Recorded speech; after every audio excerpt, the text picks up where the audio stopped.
Assalamu alaikum wa rahmatullahi wa barakatuhu. Good morning to one and all. We are in for the English lesson 1.5, the second part of the necklace. Previously, we had done all of that part where we finished off with what was going on. The party went off very well. Everything was done up in a proper manner. But when the day ended, or early in the morning at 4 a.m., Mrs. Loisel was totally dead found. That means totally in a despair mood because of what had happened to her. The necklace was lost. Finally, they literally searched it everywhere. They turned every stone in that case, and the necklace was not to be found. Let's continue in the same way. Part 2. They looked into the folds of her dress, in the folds of her cloak, in her pockets, everywhere, but they could not find it. That means they were looking in each and every part of her dressing, of the clothing, of the garment, of the cloak that she was wearing. And in that case, nowhere could the necklace be found. Are you sure still had it on you when you left the hall? He asked. Who is he? Mr. Loisel.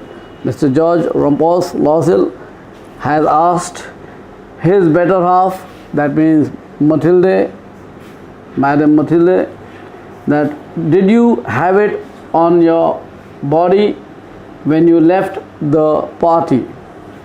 Yes, I touched it in the hall at the ministry. That means she replied with a most humble voice that yes, when I left the hall, I touched it in the hall itself, at the ministry itself.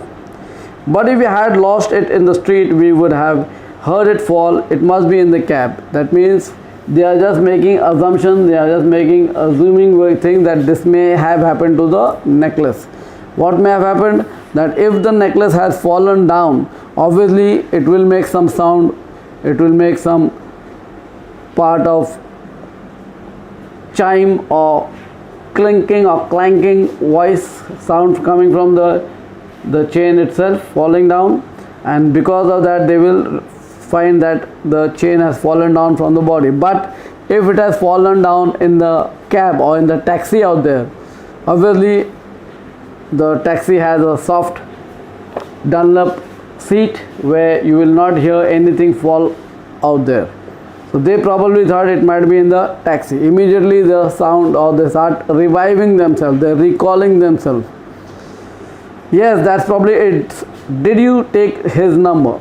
It's not very common, it's most uncommon that people will take any cab driver's number or the auto driver's number or any private vehicle driver's number. No, was the reply from Madam Mathilde. They stared at each other, stunned. At last, Loisel put his clothes on again. I'm going back, he said. Over the whole route we walked and see if I can find it. That means Mr. Loisel was totally in a complete haphazard manner, totally annoyed, totally shocked, totally astonished what to do and what not to do in that case. And in that way it was such that he wore his clothes on again and walked all the route back to the ministry till they had taken the cab at the scene or at the river bridge. He left. She remained in a ball dress all night, her mind blank.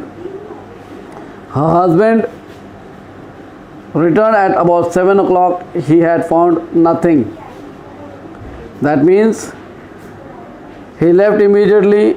He did not return back till around 7 o'clock, and in the evening, obviously not morning, and she was sitting idle, doing nothing but thinking over the necklace which was lost, and thinking of how and what and when and where or which method could she return it in that particular manner. He went to the police to the newspaper to offer a reward to the cab companies. Everywhere the tiniest glimmer of hope led him. That means Mr. Loisel turned the stone every now and then. Firstly, he went to the police place, and then he went to the newspaper to offer a reward to the cab companies. And firstly, he went to the police people, and you are making chaos for yourself, and in such a way the newspaper was a problem for me.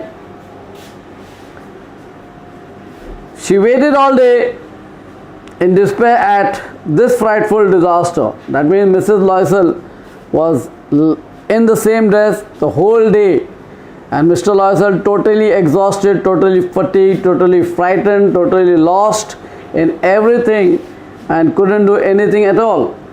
And in that particular despair or disaster manner, couldn't say anything in that particular way.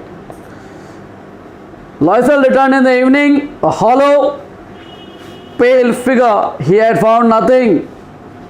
You must write to your friend, he said.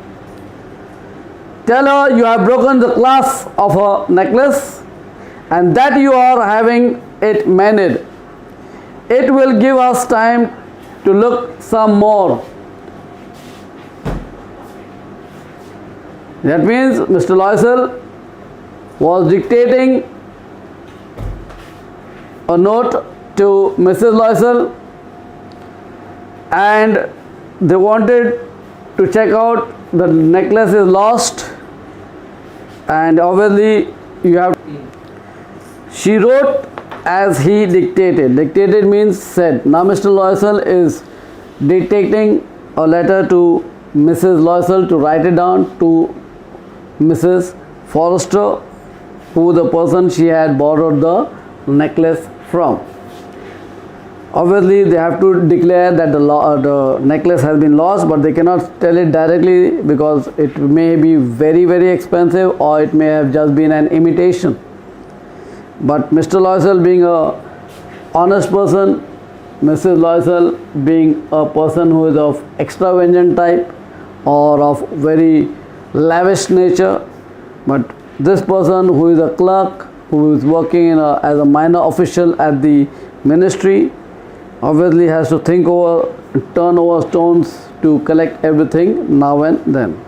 At the end of 1 week, they had lost all hope, and Loisel, who suddenly looked aged means old enough, declared means said, we must consider now to replace the jewel. Now Mr. Loisel, after 1 whole week of searching, researching, turning the stones here and there, asking the cab people, asking the people on the road, asking the neighbors, asking all the other people at the party, they had lost complete hope of the necklace. Finally they decided that now they have to replace that particular jewel. Here the jewel means the necklace that was borrowed from Mrs. Forrester for that particular ministry party.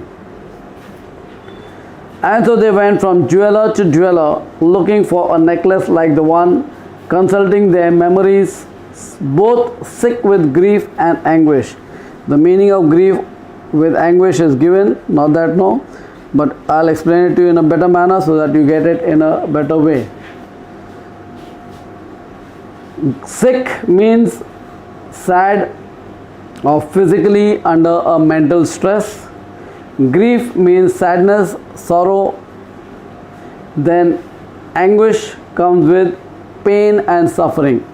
It is just a quote, or you can say it's an idiom.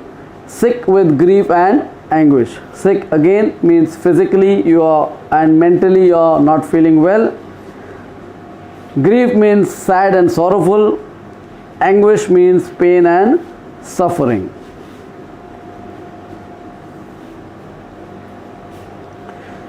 In a shop at the Palais Royal, they found a string of diamonds which seemed to be extremely or exactly what they were looking for.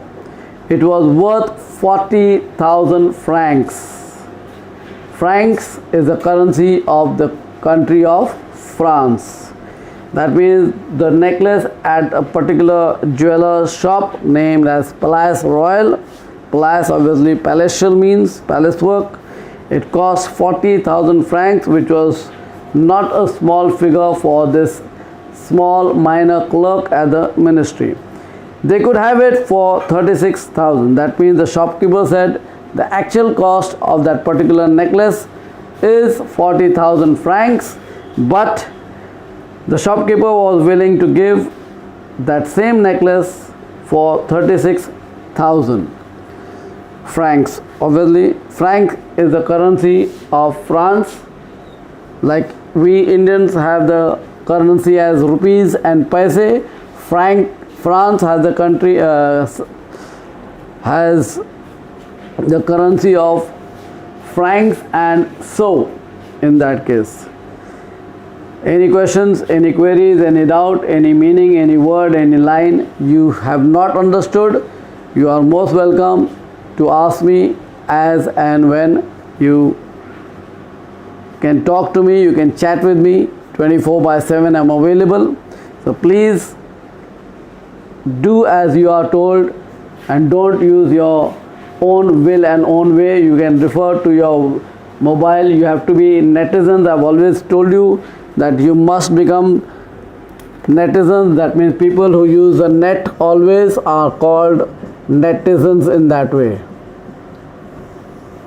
Netizens are people or students who use the net on the way, at the go, and it is better to do everything through the net.